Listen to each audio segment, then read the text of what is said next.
Kinetics में next topic order of reaction by half life period. मैंने अभी तक आपको कई मेथड बता दिए हैं। लास्ट वीडियो लेक्चर में मैंने ऑर्डर ऑफ रिएक्शन निकालने का तरीका बताया था। किससे? Graphical analysis of equation of kinetics for the nth order reaction. यानी nth ऑर्डर रिएक्शन जो बनाई थी हमने, और वो क्या बनाई थी? वो ये थी reaction Kd equal to 1 upon n minus 1 upon a minus x to the power n minus 1 a to the power n minus 1। तो ये nth ऑर्डर के लिए इक्वेशन ऑफ काइनेटिक्स थी, और इसके लिए मैंने आपको ग्राफिकल रिलेशन बताया था। तो ऑर्डर ऑफ रिएक्शन हम कैसे कैसे निकाल सकते हैं, ये मैंने लास्ट वीडियो लेक्चर्स में डिस्कस किया। तो पहला तरीका जो था वो क्या था? Order of reaction with the help of dimension, और you can say unit of rate constant. जो रेट कांस्टेंट की यूनिट है उसकी हेल्प से हम निकाल सकते हैं ऑर्डर ऑफ रिएक्शन। दूसरा मेथड, अगर हमें कंसंट्रेशन अलग अलग टाइम का दे रखा है, किसका? रिएक्टेंट का अलग अलग टाइम पे अगर कंसंट्रेशन दे रखा है तो हम निकाल सकते हैं ऑर्डर ऑफ रिएक्शन। तीसरा तरीका, nth ऑर्डर की इक्वेशन जो ये इसकी हेल्प से। और चौथा तरीका ग्राफिकल एनालिसिस, जो मैंने लास्ट वीडियो लेक्चर्स में डिस्कस किया है। तो ये सारे तरीके हमने लास्ट वीडियो लेक्चर्स में डिस्कस कर दिए हैं, और अब हम लोग डिस्कस करने जा रहे हैं with the help of half life period. Half life period, half life period. तो सबसे पहली बात तो हाफ लाइफ पीरियड कहते किसे? ये भी बहुत इंपॉर्टेंट बात है। वो टाइम हाफ लाइफ पीरियड कहते हैं वो टाइम जिसमें कोई रिएक्टेंट अपनी इनिशियल क्वांटिटी का आधा हो जाए। आधा हो जाए मतलब कि अगर कोई 100 ग्राम लिया गया रिएक्टेंट, तो वो टाइम जिसमें वो आधा कंज्यूम हो जाए, यानी 50 ग्राम कंज्यूम हो जाए। The time in which half quantity of the reactant is consumed is known as half life period। तो half life period किसे कहते हैं? वो समय जिसमें रिएक्टेंट अपनी इनिशियल क्वांटिटी का, जो आपने ले रखी है, उसका आधा कंज्यूम हो जाए, उसको कहते हैं हम हाफ लाइफ पीरियड। अब हाफ लाइफ पीरियड को हम इंडिकेट कैसे करते हैं?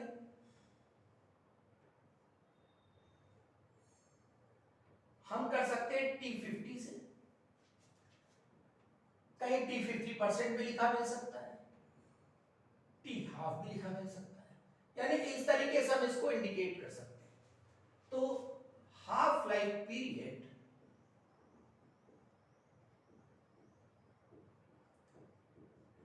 Is the time in which half of the initial quantity, half of the initial quantity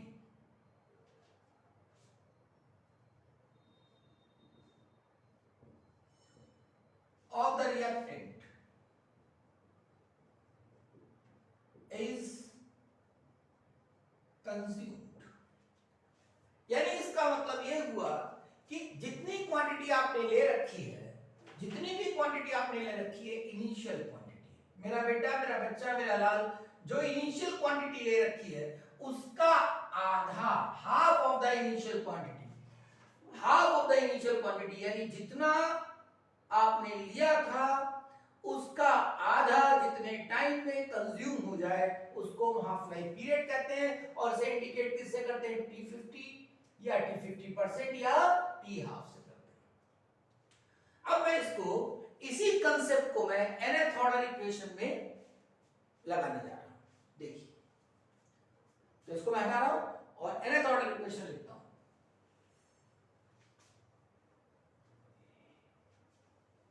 nth order equation के लिए हम लोगों ने जो रिलेशन निकाला था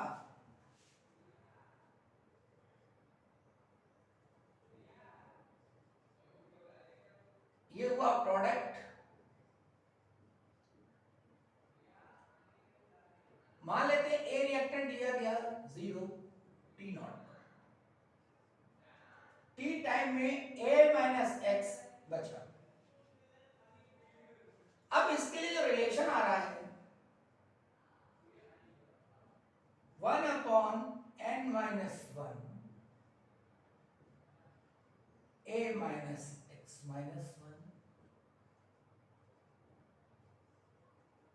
अब हमें पता क्या सोच रहे हैं, आप सोच रहे हैं ये रिलेशन कहां से आया, इस इक्वेशन के ये कहां से आया। तो इसको जानने के लिए कि ये रिलेशन कहां से आया है, आपको चाहिए कि लास्ट वीडियो लेक्चर को ठीक से देखें। मैंने उसमें पूरा ये डिराइव करके दिखाया है और उससे पेन कॉपी लेकर के बैठे ठीक से बोल बोल के करें। अब देखिए यहां पर ये रिलेशन आ गया, जैसे ही मैं लिखूंगा t equal to T half, T half लिखूं या t50 लिखूं, वैसे ही a माइनस एक्स कितना हो जाएगा, a बाई 2 हो जाएगा। यानी a लिया गया था, a का आधा कंज्यूम हो गया। आधा कंज्यूम होने का मतलब x कितना, a बाई 2। x कितना होगा, a बाई 2। t50 का मतलब ये हुआ कि x equal to a by 2। ये ध्यान रखिए, t50 का मतलब है 50% of the initial quantity. Initial quantity कितनी थी, a थी, उसका आधा कंज्यूम हो गया। कंज्यूम क्या मतलब, कंज्यूम मतलब x कंज्यूम हो गया। तो यहां a बाई 2 लिखेंगे, बचेगा a बाई 2। तो ये आ गया a माइनस एक्स। अब इन दोनों वैल्यूज को हम यहां रखते हैं।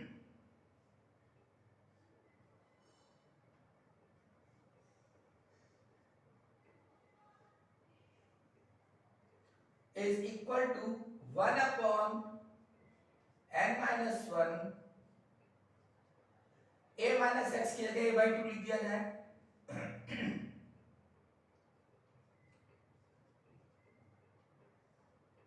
ये रिलेशन है, इसको थोड़ा सॉल्व करते हैं। तो ये आएगा कि 1 अपॉन, अब देखो यहां पर ऊपर लिख सकते हैं हम 2 to the power n minus 1। a by 2 की पावर n माइनस 1 है, 2 to the power n minus 1 ऊपर जाएगा, a की power n minus 1, 1 upon a to the power n minus 1। ये आया।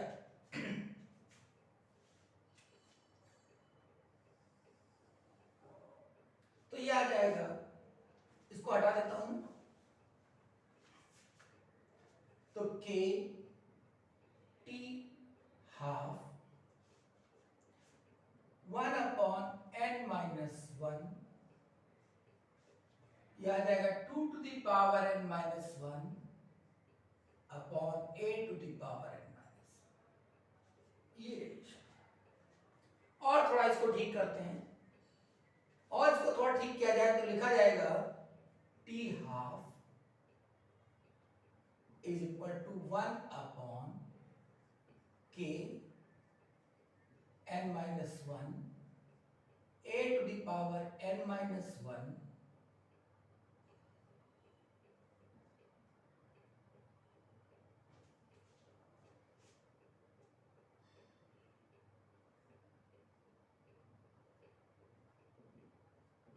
इसको यहां लिख देते हैं 2 की पावर n माइनस 1,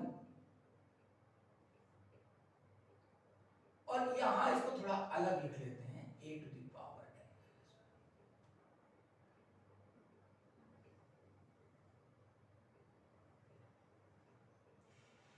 अब जरा इस रिलेशन को देखा, half life period of N nth order reaction, यानी हाफ लाइफ पीरियड अगर nth ऑर्डर की रिएक्शन है, हमको पता नहीं कि किस ऑर्डर का है, nth ऑर्डर का है, तो उसका रिलेशन क्या हो रहा है, t half is equal to 2 to the power n minus 1 upon k n minus 1 into 1 upon a to the power n minus 1। अब देखिए यहां पर n क्या है, order of reaction, order of reaction, k क्या है, रेट कांस्टेंट,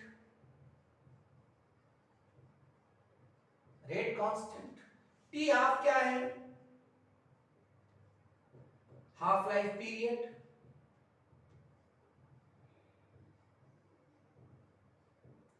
और A क्या है? Initial quantity of the reactant, initial quantity of the reactant. ये चीजें जरा ध्यान से देखिए, तो मैं जरा इसमें इंक डाल दूं और इसको देखिए ध्यान से। अब इसमें अगर आप देखेंगे तो टी हाफ यानी half life period, N order of reaction. अगर कोई भी बेटा रिएक्शन होगी तो उसका जो ऑर्डर ऑफ रिएक्शन है वो कांस्टेंट होगा। कोई भी रिएक्शन होगी उसका ऑर्डर ऑफ रिएक्शन कांस्टेंट होगा। के की वैल्यू, के अपने आप में कांस्टेंट होगा क्योंकि ये क्या है? Rate constant. तो के कांस्टेंट हो गया, एन कांस्टेंट है, इसका मतलब ये पूरा का पूरा टर्म जो है वो कांस्टेंट हो गया, ये पूरा टर्म कांस्टेंट। तो हम क्या करें? मैं इसको हटा के लिख रहा हूं, देखिए। तो अब लिख सकते हैं हम लोग T half is inversely proportional to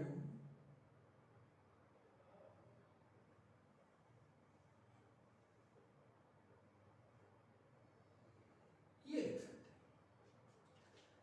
हैं। यानी हाफ लाइफ पीरियड जो है इनिशियल क्वांटिटी के साथ इनवर्सली प्रोपोर्शनल होगा if n-1 is the power which is raised on initial quantity। अब देखिए, मान लेते हैं अब ये हमारे पास रिलेशन आ गया। क्या रिलेशन आया? T half is proportional to 1 upon a to the power n-1। We got this relation। अब बेटा हम कैसे निकालेंगे ऑर्डर ऑफ रिएक्शन? देखिए, कोई रिएक्शन है, मान लेते हैं कोई रिएक्शन है। अब उसने दे दिया, उसमें कोई रिएक्शन है, उसमें कुछ क्वांटिटी ले लिया, मान लेते हैं कि ये रिएक्शन है। अब हमको इसका ऑर्डर ऑफ रिएक्शन नहीं पता, इसका ऑर्डर ऑफ रिएक्शन नहीं पता, हमें इसका ऑर्डर ऑफ रिएक्शन निकालना है। हमने यहां पर क्वांटिटी इसकी A1 ली, पहले हमने A1 ली, अब A1/2 बचने में जो टाइम हमें पता चला वो कितना है? T half 1। मतलब रिएक्टेंट की क्वांटिटी हमने A1 ली, A1 मोल्स लिए पर लीटर। कुछ समय बाद वो आधा बचा, तो इसको क्या कहेंगे? Half life period. इसका मतलब ये हुआ कि अगर हमने A1 लिया तो हाफ लाइफ पीरियड कितना आया? T half 1। ये रिलेशन। अगर हम यहां पर कुछ क्वांटिटी चेंज कर दें, इसकी A2 कर दिया हमने, कुछ क्वांटिटी चेंज कर दी, A2 मोल्स ली, अब क्या हुआ? A2/2 बचने में जो हाफ लाइफ पीरियड लगा, मान लेते हैं वो ये लगा, A2 टी हाफ। ये क्या बता रहा है? ये बता रहा है बेटा कि अगर हमने इनिशियल क्वांटिटी यानी रिएक्टेंट की क्वांटिटी को चेंज कर दिया, अगर हमने रिएक्टेंट की क्वांटिटी को चेंज कर दिया तो उसका हाफ लाइफ पीरियड भी चेंज हो गया। यानी जब पहले हमने A1 लिया था, A1 क्वांटिटी ली थी, तब half life period T half 1 था। अब हमने A2 ले लिया तो half life period T half 2 हो गया। तो अब वो कह रहा है अगर ऐसा है तो बताइए कि इसका ऑर्डर ऑफ रिएक्शन क्या होगा। तो देखिए कैसे निकालेंगे हम ऑर्डर ऑफ रिएक्शन। हमने मान लिया कि T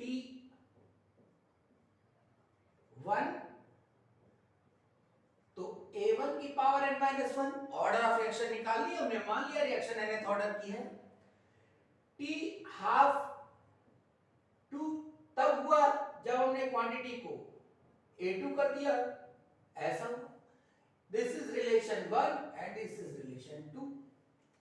अब हमने क्या किया, हमने इन दोनों को डिवाइड कर दिया, तो क्या आ जाएगा, T half 1 upon T half 2 is equal to A2 की power n minus 1 upon A1 की पावर n माइनस 1। जब डिवाइड करेंगे तो A2 ऊपर चला जाएगा, A2 ऊपर चला जाएगा, A2 नीचे आ जाएगा, यानी हम इसको ऐसे भी लिख सकते हैं, T half 1 upon T half 2 is equal to A2 upon A1 की पावर n माइनस 1। अब आप सोचिए इस बात को, ध्यान से सुनिए, यहां से आप एक तो पहली बात, ये रिलेशन एज इट इज पूछा जा सकता है, ये relation as it is option में दिया हो सकता है, लेकिन मान लेते हैं कि वो क्वेश्चन के फॉर्म में पूछता है और वो कहता है, मैं क्वेश्चन लिख रहा हूं कि find out order of reaction if the half life period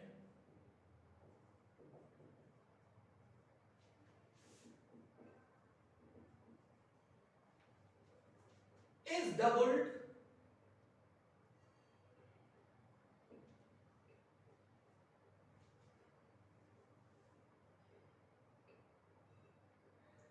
half life period is doubled when initial quantity of the reactant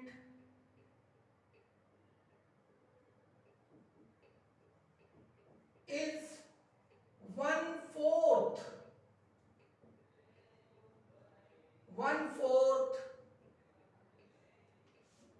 of the initial। ये सवाल दे दिया। अब देखिए ऑर्डर, हाफ लाइफ पीरियड क्या कह रहा है, डबल कर दिया जाता है, यानी हाफ लाइफ पीरियड डबल हो जाती है अगर हम इनिशियल क्वांटिटी को पहले का 1/4 कर देते हैं, तो हाफ लाइफ पीरियड डबल हो जाता है। देखिए अब इनिशियल क्वांटिटी को हम क्या कर देते हैं, यानी पहले मान लेते हैं A लिया गया और उसके बाद क्या कर दिया गया, A/4 कर दिया गया, 1/4, अगर 1/4 कर देते हैं तो हाफ लाइफ पीरियड डबल हो जाता है। इसका मतलब इसका हाफ लाइफ पीरियड अगर T है तो इसका कितना हो जाएगा, 2T। यानी लिख सकते हैं यहां पर रिलेशन, ऐसे बता दें तो ज्यादा अच्छा है। T half 1 is equal to T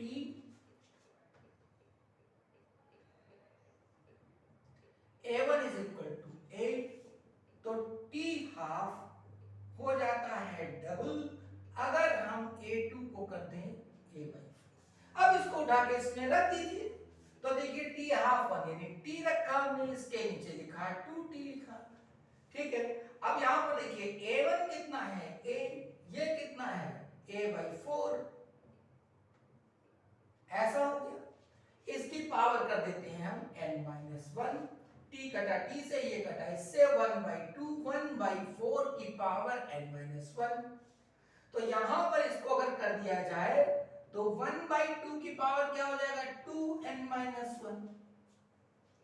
अब देखो यहां पर पावर 1 है, अब 1/2 की पावर 1 है, यहां पर 1/2 की पावर क्या है, 2n-1। तो आसान कैलकुलेशन हो गया, 2n-1 is equal to 1, तो 2n-2 equal to 1, 2n is equal to 3, तो n equal to 3/2। ये आ गया, यानी 3/2 ऑर्डर की रिएक्शन हो गई।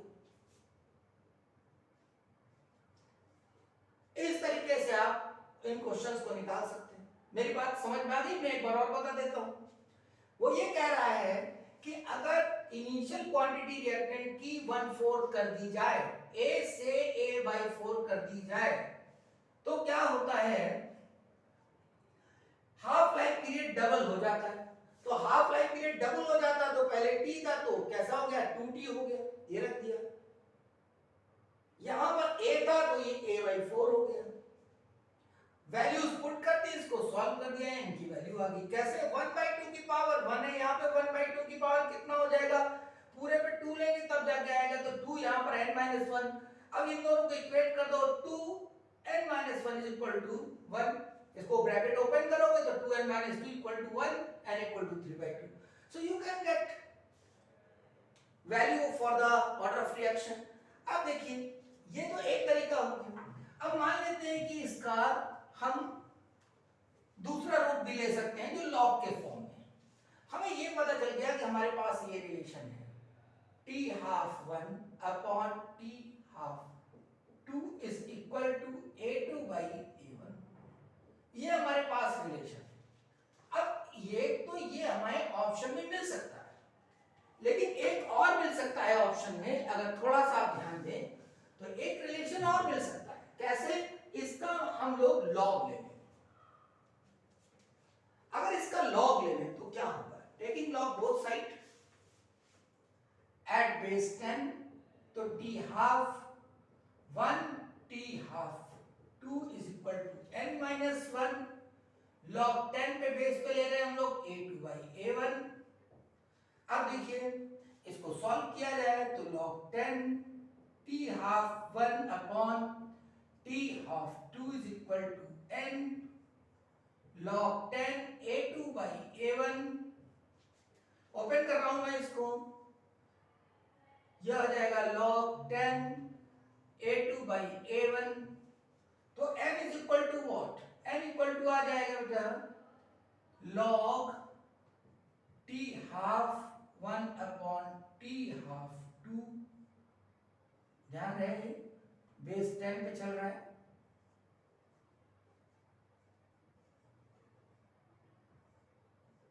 प्लस log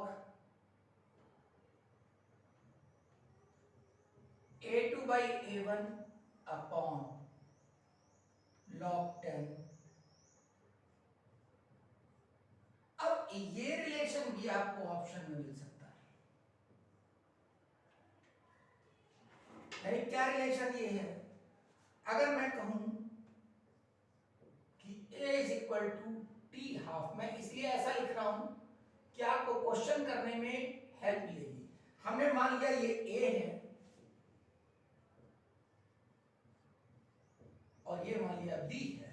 अब इसी रिलेशन को आप लिख सकते हो n is equal to log 10 A। देखो यहां पर एक T/A लिखा हुआ है, यानी इसकी वैल्यूज को हम लिख लें, इसकी वैल्यूज को लिख लेंगे, A आ जाएगा, इसकी वैल्यूज को लिख लेंगे, B आ जाएगा, और फिर डायरेक्ट इसमें रख देते हैं।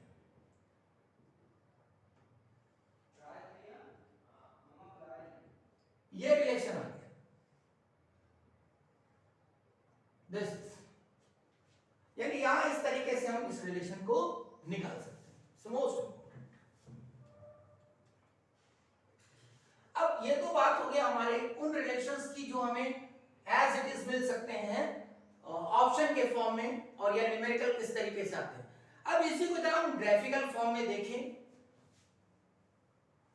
देखिए जैसे मान लेते हैं कि हमने ये एक ग्राफ लिया, ये लिया हमने a to the power n-1, ये लिया, और यहां लिया हमने T12।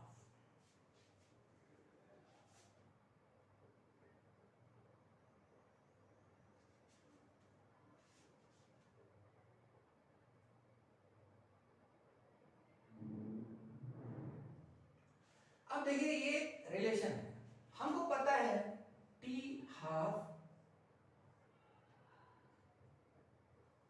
इज प्रोपोर्शनल टू, या पूरा लिख लेते हैं, 2 to the power n-1 upon k n-1 1/a⁻n।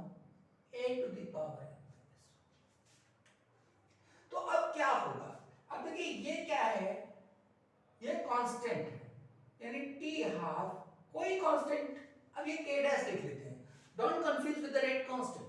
देखो ये पूरा कांस्टेंट है, इसमें a बदल रहा है, इसको हमने यहां पर लिख लिया।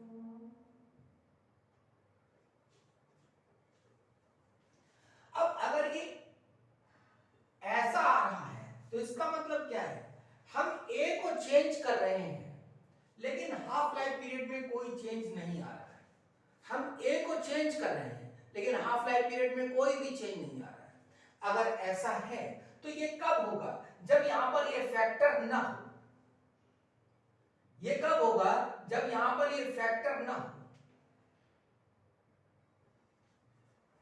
ठीक है, तो देखिए अब ये फैक्टर ना हो तो इसका मतलब क्या है, n जैसे ही 1 लिखेंगे तो n-1 क्या हो जाएगा 0, और a की पावर 0 क्या हो जाएगा 1, इसका मतलब यहां से गायब हो जाएगा। तो ये क्या हो जाएगा, t half is equal to k dash constant. तो कभी भी अगर 1/a⁻n-1 हाफ लाइफ पीरियड के साथ इस तरह का हो तो n इक्वल टू कितना होगा 1, यानी फर्स्ट ऑर्डर। ठीक है, अब देखिए दूसरा, इसको हटाता हूं।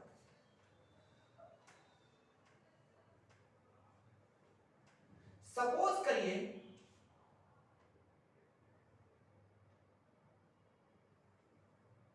सपोज करिए 1/a⁻n-1 लिखा है और t हाफ लिखा है, और मैं लिख दूं इसको t half k dash 1/a⁻n-1। अब n इक्वल टू 0 कर दूंगा, यानी जीरो ऑर्डर रिएक्शन के लिए। तो जीरो ऑर्डर रिएक्शन के लिए क्या आ जाएगा, देखिए k डैश 0 यहां लिखेंगे तो ये a आ जाएगा, क्योंकि 0 लिखेंगे तो a⁻−1 a यहां पर आ जाएगा। ये बात समझ रहे? तो अगर मैं इसको हटा दूं यहां से और ये लिख दूं a, तो कोई परेशानी, यानी t हाफ और a के साथ ग्राफ खींचा जा रहा है। तो वो कह रहा है कि जितना आप a बढ़ाओगे उतना ही t हाफ भी बढ़ता जाएगा।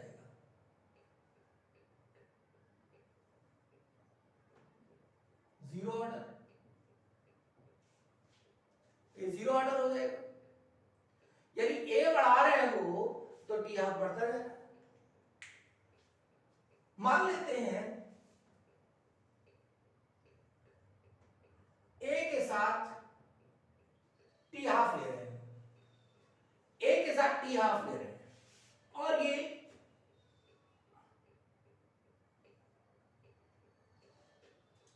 n इक्वल टू हमने ले लिया, मान लेते हैं n ले लिया हमने सेकेंड ऑर्डर। अब सेकेंड ऑर्डर होगा तो क्या होगा,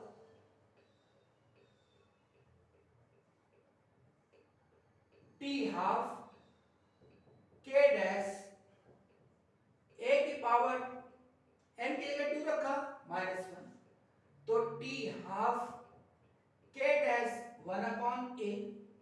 अब a बढ़ाएंगे, अगर हम a को बढ़ा रहे हैं तो t हाफ क्या हो रहा है, कम हो रहा है।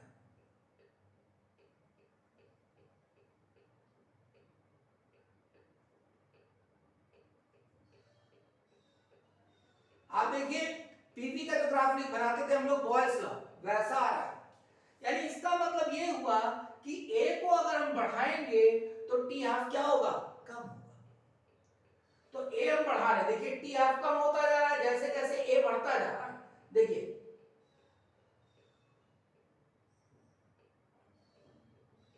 देखिए a यहां पर कितना था, ये इतना था, अब देखिए a और बढ़ गया और बढ़ गया, तो a बढ़ता जा रहा है और t हाफ कम होता जा रहा है। a बढ़ता जा रहा है और t हाफ कम होता जा रहा है। इससे पता चलता है कि अगर हम क्वांटिटी को बढ़ाएं, अब इसे यूज कर लीजिए, -1 का चाहिए तो और एक बना लीजिए, बना सकते हैं। ठीक है, अब देखिए अगर आप ये कहें, देखिए मैं जनरलाइज टी हाफ के डैश 1/a⁴n-1।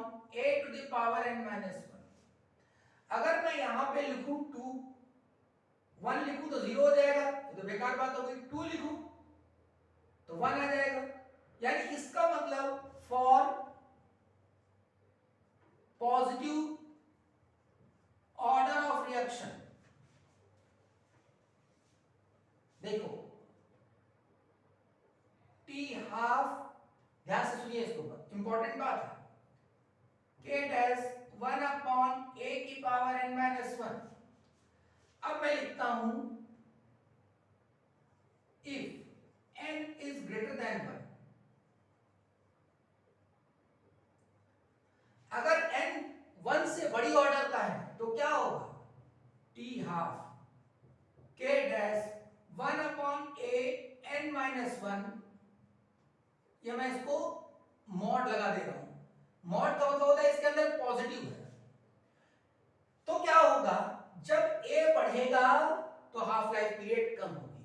यानी अगर हम क्वांटिटी को बढ़ा रहे हैं और हाफ लाइफ पीरियड कम होती जा रही है, अगर हम क्वांटिटी को बढ़ा रहे हैं, अगर क्वांटिटी को बढ़ा रहे हैं, देखो यहां पे ये हमने जो बनाया वो किसके लिए, सेकंड ऑर्डर के लिए।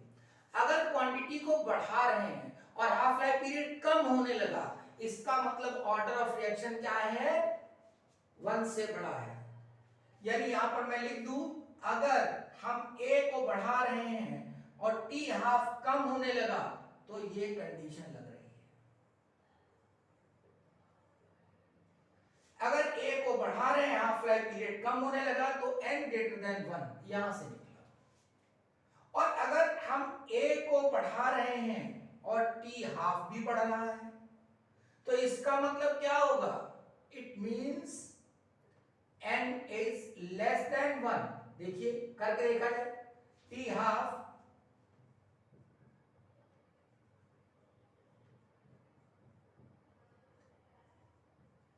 ऐसा होता है।